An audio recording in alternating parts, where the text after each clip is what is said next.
Hey, I'm Ryan Reynolds. Recently, I asked Mint Mobile's legal team if big wireless companies are allowed to raise prices due to inflation. They said yes. And then when I asked if raising prices technically violates those onerous two-year contracts, they said, "What the f*** are you talking about, you insane Hollywood ass?" So to recap, we're cutting the price of Mint Unlimited from $30 a month to just $15 a month. Give it a try at mintmobile.com/switch. $45 up front for 3 months plus taxes and fees. Promo rate for new customers for limited time. Unlimited more than 40 gigabytes per month. Slows full terms at mintmobile.com. For over 50 years, Burlington's legacy has been great deals on coats for all weather conditions. So before you're caught unprepared for the winter weather, head to Burlington for name brands, quality items, and surprising fits for every family member. Stock up on coats, sweaters, and accessories before the cold hits, so you can finally stop avoiding the elements and start living comfortably. Warm up at your nearest Burlington location less than 1 mile away. Burlington. Deals, brands, wow. Hello, Beat Check listeners. This is Joe Freeman, senior writer from The Oregonian and Oregon Live, and your host today. On the evening of Saturday, December 7th, a series of curious and unusual red lights illuminated in the Oregon night sky. They moved around dramatically, zooming up and down at speeds so extreme, so uncharacteristic.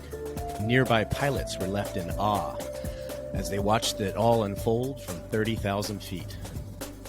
"I don't even know how to describe it," one pilot said. "It's pretty crazy," added another. In the middle of the mystery, an air traffic controller gave permission for the pilots to maneuver as necessary, left and right, to avoid the UFO out there.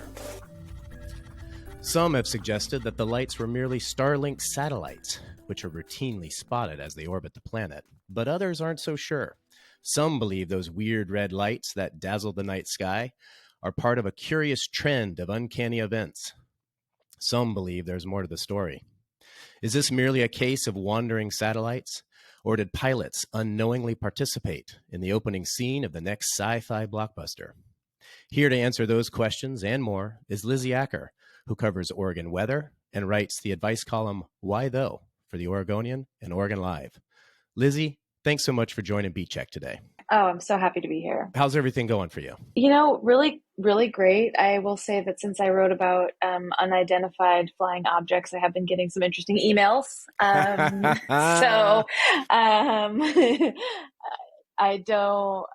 happy to get them, honestly. Send me all your theories, because the reality is nobody has a good explanation of what these lights were in the sky over Oregon.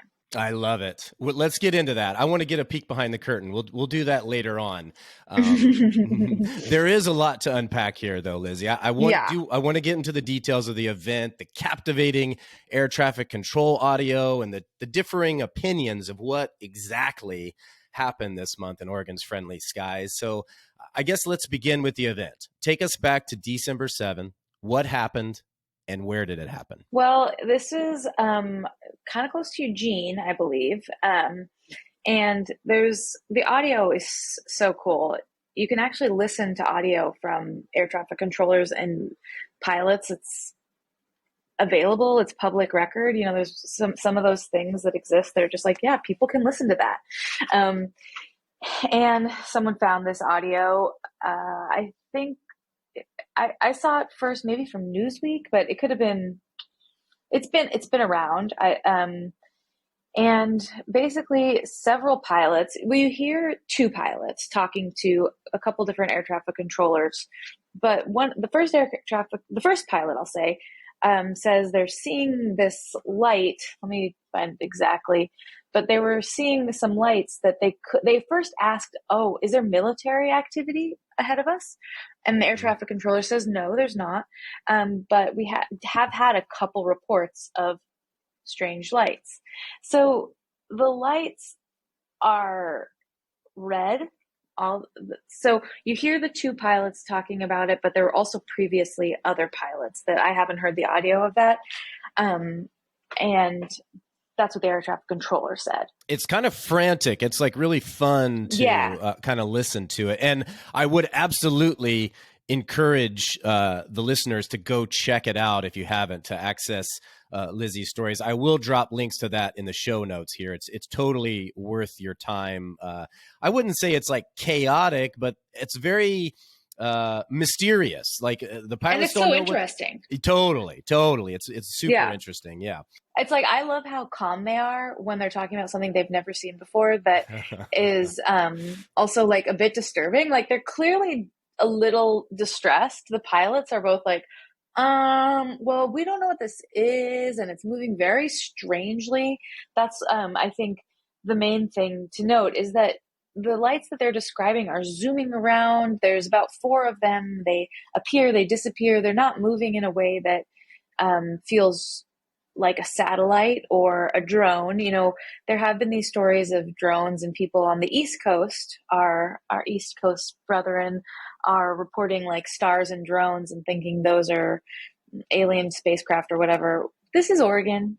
We have our heads screwed on a little tighter, Joe. These are not drones. Everyone that I spoke to does not think they're drones. They were really high, too high up for drones. Higher up than the planes themselves. So these aren't drones.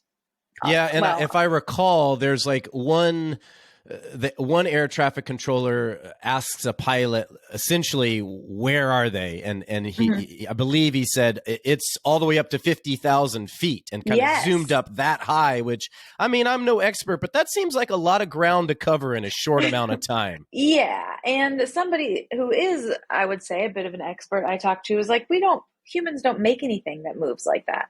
And I will give this caveat, like, well, we don't know of anything that humans make. I wish I had an answer to tell you. I wish, like, at the end of this, there was like a twist and a reveal. But so far, we don't know what they are. So no spoilers. No spoilers. If you know, spoil. Tell me. Call me. My email. The audio slacker.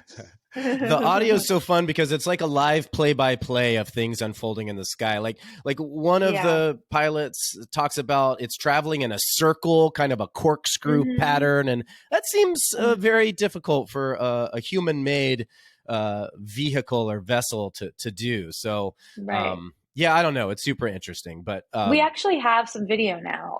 We obtained some video, and you can see that on the website as well. Nice. It's hard to see because it's cell phone footage taken from an airplane. It's not like super clear, but you can tell that it's moving. These lights are moving very strangely. That's wild. I love it. Yeah. So I guess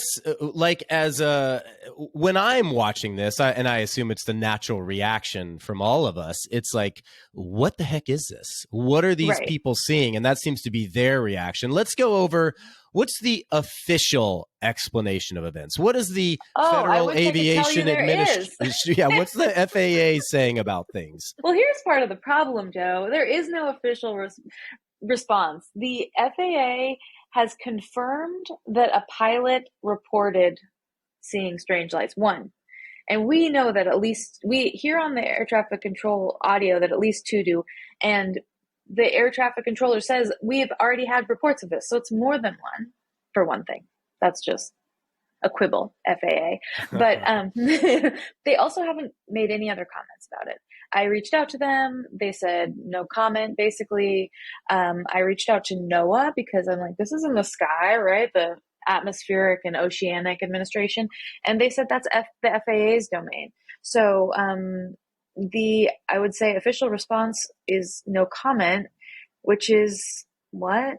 I don't know. Yeah. I think that really is the problem. If there's anything that we can point to that is like, one thing we do know is like, if somebody knows more in an official capacity, they should probably let people know. No matter what the explanation is for this, like, pilots should be aware of what's in the sky. Now, correct me if I'm wrong, but one of the kind of initial explanations from someone was that it was a Starlink satellite. So could you offer some insight into that? And it seems like there has been some disagreement about that. Yes, there definitely has been. So the initial I got KGW talked to a scientist who reported on a similar incident that happened in 2022. That scientist's name is Doug Buettner. Sounds good. I didn't speak to him firsthand, but he told KGW that he thought those lights were Starlink, which I put in my initial story. And in November there, I don't know if you guys remember this, and I'll talk about it a little bit more. There was this big hearing, congressional hearing about what the government calls UAPs, we call UFOs, but these things that have been reported in the sky that people don't know what they are. And just because you see something and you don't know what it is doesn't mean someone doesn't know what it is, right? And Starlink satellites, which are these, Elon Musk satellites, are relatively new technology, 5 years old or so, and a lot of people don't know what they look like. So people report them, and they are a little weird to see in the sky. To be honest, I've seen lots of pictures of them. They like move in lines.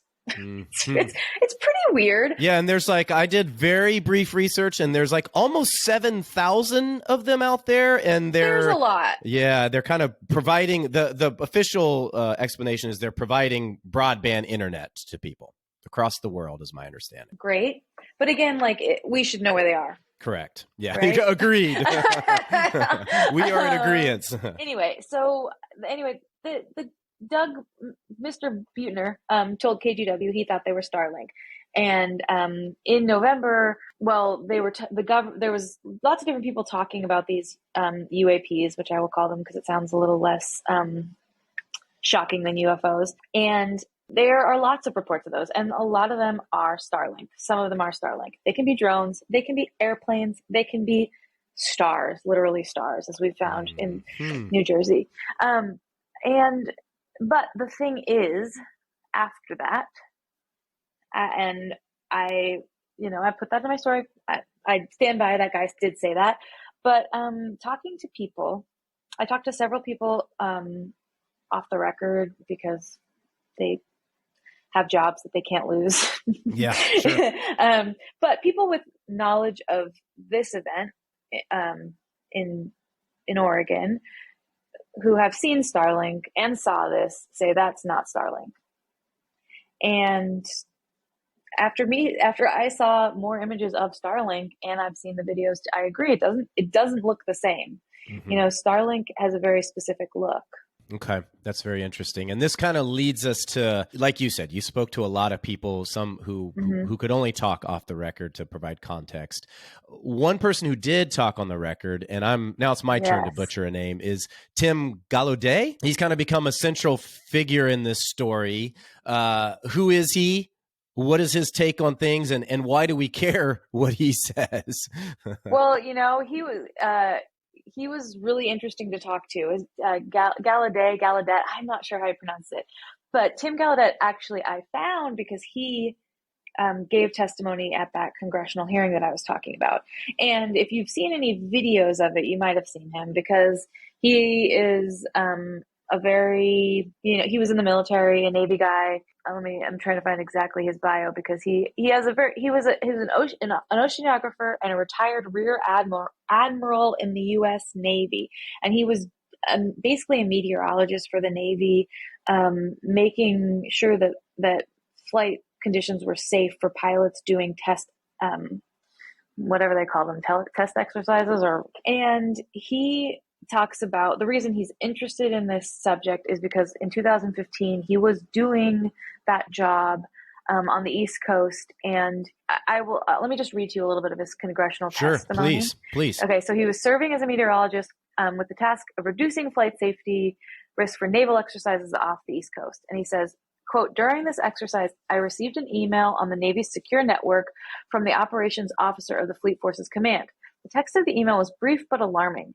With words to the effect, if any of you know what these are, these being things that they were spotting in the sky, tell me ASAP. We are having multiple near midair collisions, and if we do not resolve it soon, we will have to shut down the exercise.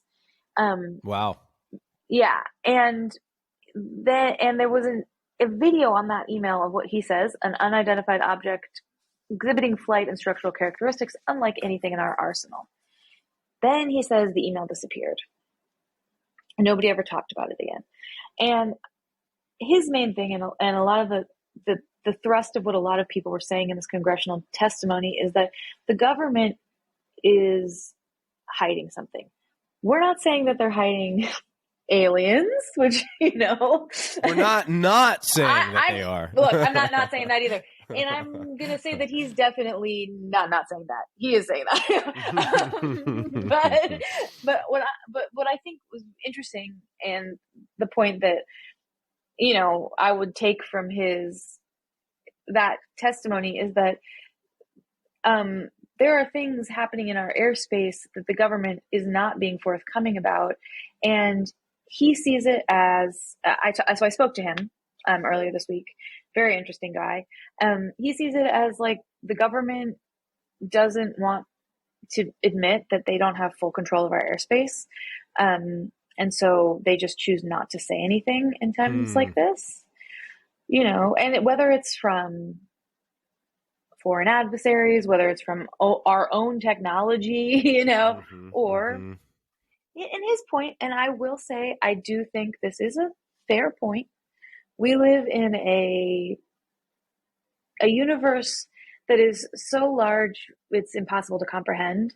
And he points out, we know that human life, or that life is possible, that the universe supports conditions for life because we exist. And it would be, I believe he says, naive and myopic to assume that we are the only life in this vast, unknowable universe. Does that mean the red lights over Oregon were aliens? I'm not going to say that is what that means at all. It's fascinating. It's yeah. And he seems like the kind of guy who's been to Area 51 or would love to go to Area 51. Well, there were some things that didn't make it into the story that he told me that I'm like, I am not a person who's like, aliens are definitely landing on planet Earth right now. I also am definitely a person that's like, we cannot possibly conceptualize what life exists beyond our atmosphere, because our viewpoint is so small. And what we've sent things out into like the vast reaches of outer space, like what if you're living on a planet and then just like a probe lands? That would be distressing, but we don't have we're not trying to take over that planet or anything. Yeah. Did you get a sense, and I guess you sort of have touched on this just through his kind of his accounts of things, but it sounds like this is fairly common, that these occurrences happen more than we could even imagine. And in fact, there's a special office, the All Domain Anomaly Resolution Office, which, can we get an easier to name office? Why does it have to be so hard to describe? Come on. Truly. Well, that's your classic government obfuscation for you. Can't you just call it the UFO office, guys? Yeah. So it's an office that collects reports of unidentified flying objects. Right. What did you kind of learn about that? So is this common, I guess? Yes. I mean, that's what I would say it's quite common. There's hundreds and hundreds of these reports every year. And I think that, I forget what the exact number was, but they talk about that. There's so many of these reports. And just like I was telling you earlier, a lot of these reports are things, they are unidentified by the person who's reporting them. Sure. But that's because that person doesn't know what a satellite looks like, doesn't know what Starlink looks like, has never been outside of the city, and they see the Big Dipper for the first time. I don't know, stars are pretty cool. But there are a small number that are unidentified, that are unknown what they are, even by this government office, even by their own admission. And that the director of this office with the All Domain Anomaly Resolution Office. Come on. Yeah. Honestly, it's like, they are not helping themselves here, right? Not at all. It just sounds like we are in a Agent Scully situation, but whatever. Okay. So only a very small percentage of reports AARO receives are potentially anomalous, is what the director said during his congressional testimony. John Kozlowski. These are the cases that require significant time, resources, and a focused scientific inquiry by AARO and its wide network of partners. Vague at best there, bud. But he did add, it is important to underscore that to date, notice all the hedging in this, I would say, that to date, AARO has discovered no verifiable evidence of extraterrestrial beings, activity, or technology. To date, no verifiable evidence? Well, if you don't know what anything is, how can you verify anything anyway? Right. Yeah. But yeah. Well, It's a bit dodgy, bit left dodgy. a bit uncertain. Yeah. And you see why there's space here for people to come up with all kinds of wild theories. That's the thing that I think is interesting. Like, I think if it's like, what if it's our technology? You know, like, what if it is a military exercise? The air traffic controllers should know. Just for the safety of people flying planes. Right. That seems sensible. Now, you've kind of weaved in some of your personal thoughts about this throughout this conversation.